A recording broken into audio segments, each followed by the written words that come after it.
So that's right, doing a little something today called jumping on the bandwagon.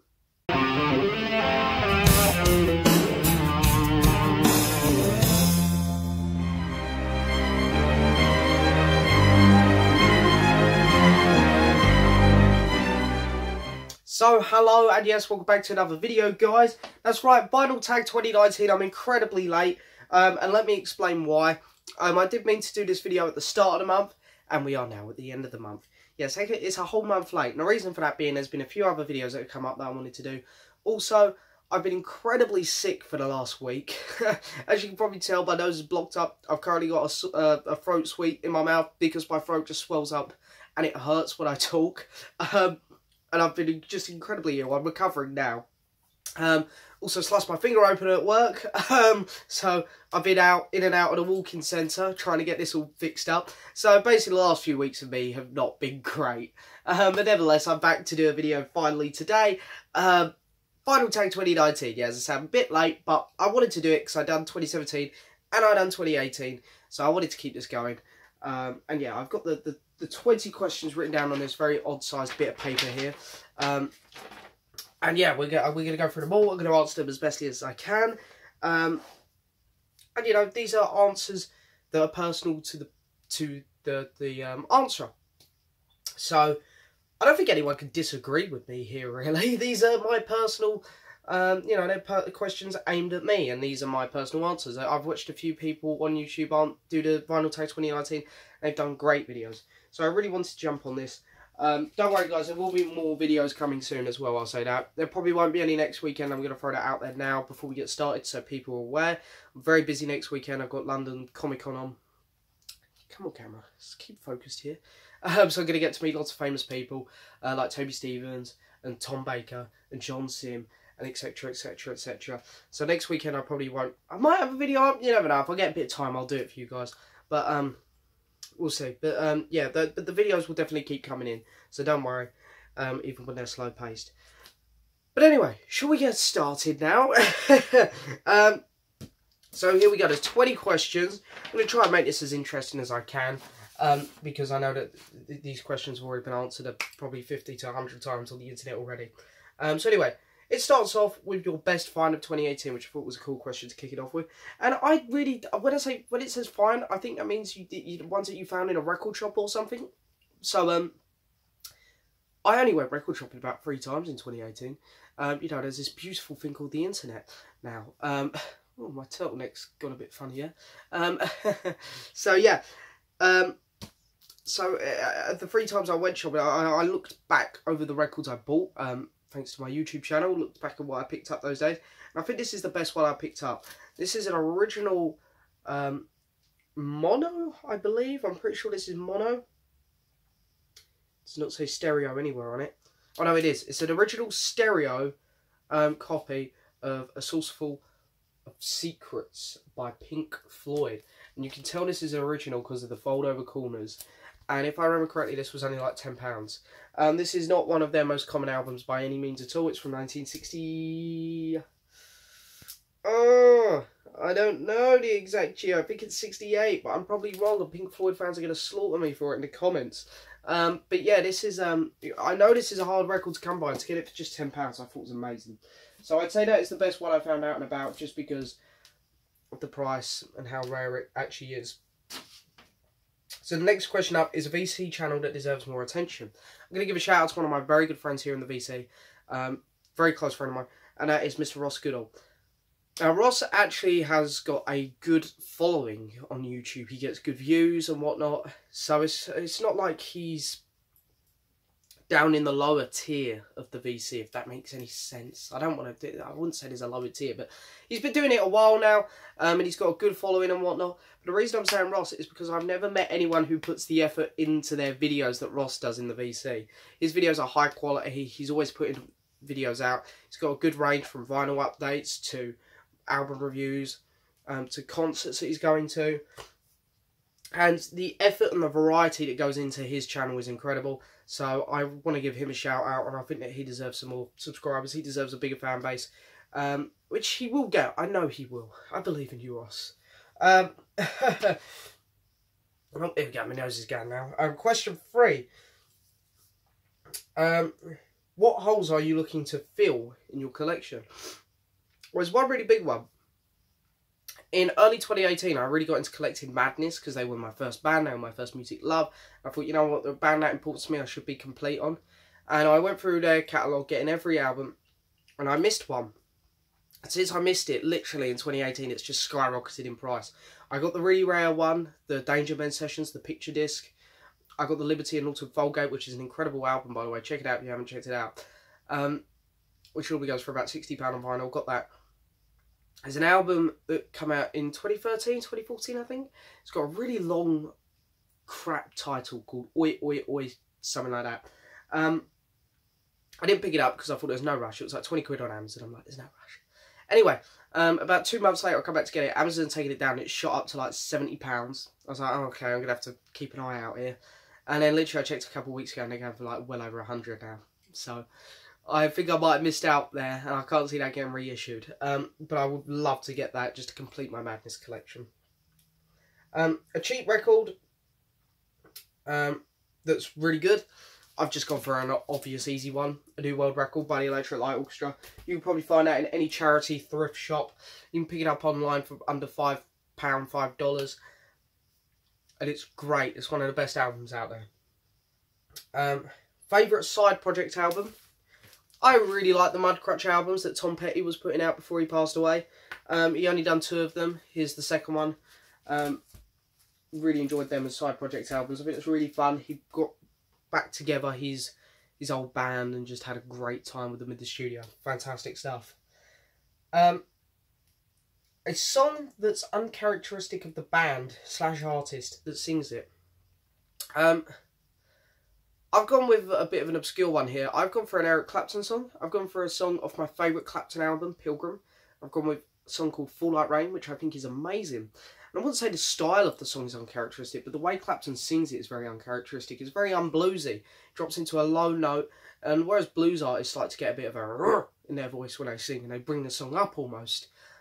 This is a very uncharacteristic style for Clapton singing. And I think it works amazingly. I think it's beautiful. One of his best vocal performances ever. And it's a shame that he's never redone or revisited that style of singing. Okay, so the last album you purchased, bit of an embarrassing one. It still is The Wedding Album by John Lennon and Yoko Ono. Yep, I know, it's terrible, guys. It is terrible. It's purely for my Beatles collection. And yes, I know, they have just announced they're reissuing it literally like 2 weeks after I bought it. However, the reissue price is £80, so I'm not going to buy it anyway.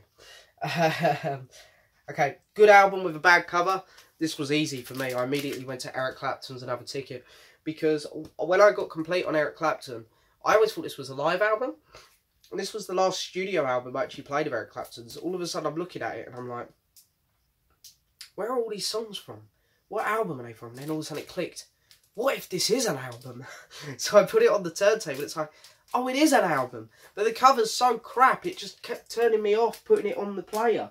And guess what? It's a good album. I really enjoyed it. So we got a bad album with a good cover. And I've picked Dylan. This album's terrible. It's one of the most hated albums of all time. Dylan fans despise it. However, I love this cover. It's so psychedelic. It's so awesome. But the music sucks. So, yeah, there's that.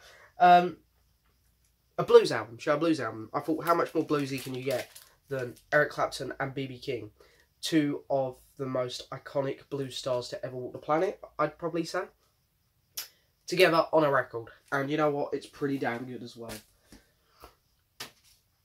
Okay. No, I'm skipping questions here.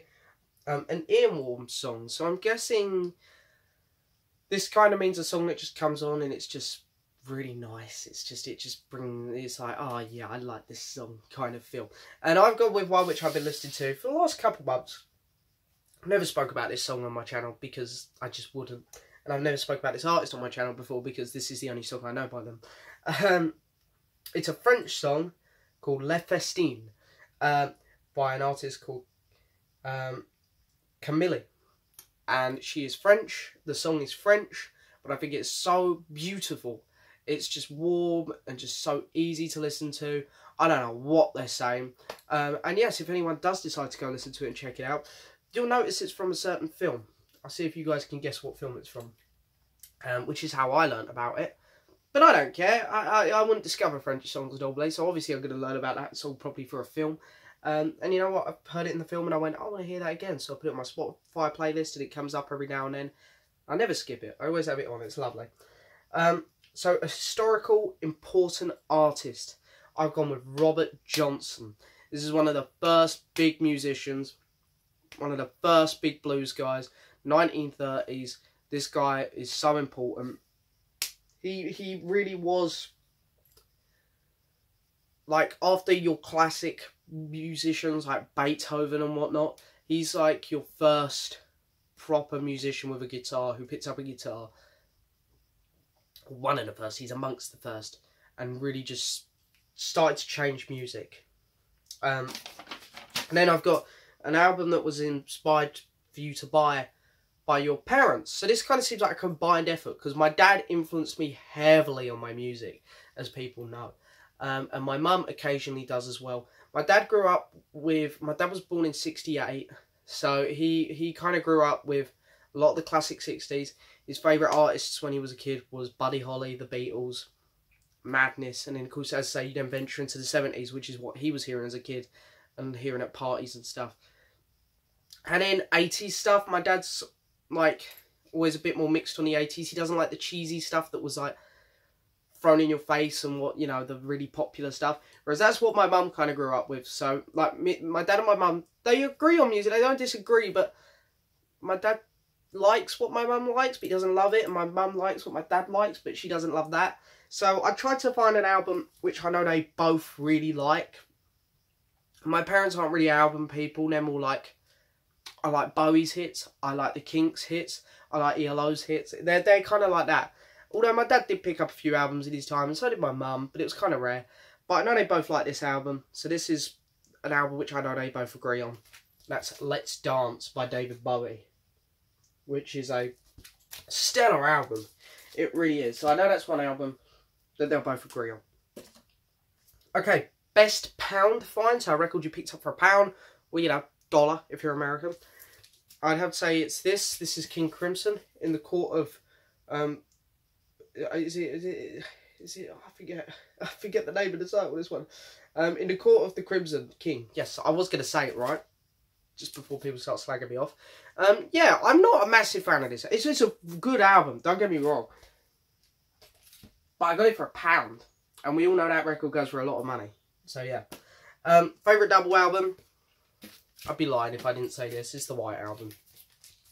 I've really been into early Elton John lately, so I was very tempted to put Goodbye Yellow Brick Road in there. And of course, I love Derek and the Dominoes later as well. But at the end of the day, it's that. An album you discovered through the VC. The second time I'm talking about this band. Mudcrutch. This is their first album. I was watching someone's complete video on Tom Petty. That he had a complete vinyl collection on Tom Petty. And this is before the reissues come out. So I was like obsessed with seeing those 90s and early 2000s Tom Petty records. And all of a sudden this guy held up Mudcrutch. I was like, what? So then I immediately went and found that and bought it and loved it. So yeah. Okay, show a 10-inch record. I've got the Claypool Lennon DeLorean EP. This is a cover album. So they do a few songs on here. Funny enough, they do The Court of the Crimson King on here. So they do 4 songs on here. Come on, camera, focus. So yeah, this is 10-inch, and it's a very, very pretty vinyl as well. Incredibly pretty. So the songs they cover are Pink Floyd, The Who, King Crimson, and Flower Travelling Band. Show a 7-inch record. I just got a little one tucked in the back here. It's just a 7-inch single with the Star Wars Rebels theme tune. So that's pretty cool. That's my favourite 7-inch I own. I think I love it. It's Star Wars. It's so cool. Best album to fall asleep to. When I think of falling asleep to people, I think Paul Simon. This album, this is his latest one. In the Deep Blue Light. In the Blue Light, sorry. This album is so boring. I could fall asleep to that so easily. And then the last question. Here we are. Advice to those who want to start making videos here in the VC. Now, the best advice I can always give to people is make sure you have fun with it. Because if you're not having fun with it, then that is the point where it becomes almost like a job. And obviously, it's not a job because we're not getting paid for this. So you are literally just taking time out of your hands to do something you don't want to do. So just make sure you're having fun with it. And if you're not having fun with it, come up with ways to make sure you have fun with it. Maybe spring off into some other topics. Maybe if you also have other interests like me, movies, maybe incorporate some movie stuff into it, because that's what I do. I'll show a soundtrack like my Star Wars. I'll be like, yep, here's Star Wars. I can sneak in a little bit of knowledge about the films here as well. And yeah, I wouldn't really say anything else like make sure you upload consistently or you're not going to get subscribers, because, you know, if you're going to push yourself to upload a load of videos and you stop having fun, then there isn't much point to it. So I generally believe at the end of the day it's just have fun with it. Be honest. Don't say I love this album because everyone else loves it. There are albums that I like that people hate, and there are albums that I hate that people like. I think that's it. And just make sure you let people know, because people here on the internet are very quick. You know, I get it all the time. People are very quick to go, how do you not like that? Or where's this? What's that? It's just you know, you do have to let some people here on the internet very aware of what you've got or what you don't have, and you need to let them know that this is my opinion. You can disagree, but that's all you can do. And some people don't get that. They like to get very violent with their words. But anyway, and don't take none of that to heart, because I've had some nasty comments here on YouTube, as I'm sure everyone does when they hit a certain mark in subscribers. You always get those people come along who want to knock you down. Don't take none of that to heart. That's the best advice I can give, I'd say. So yeah, that is it. That is it for this video, guys. I hope you've enjoyed it as always. Don't forget to hit that subscribe button, like the video, leave a message, and I will see you guys next time for another video. Bye bye.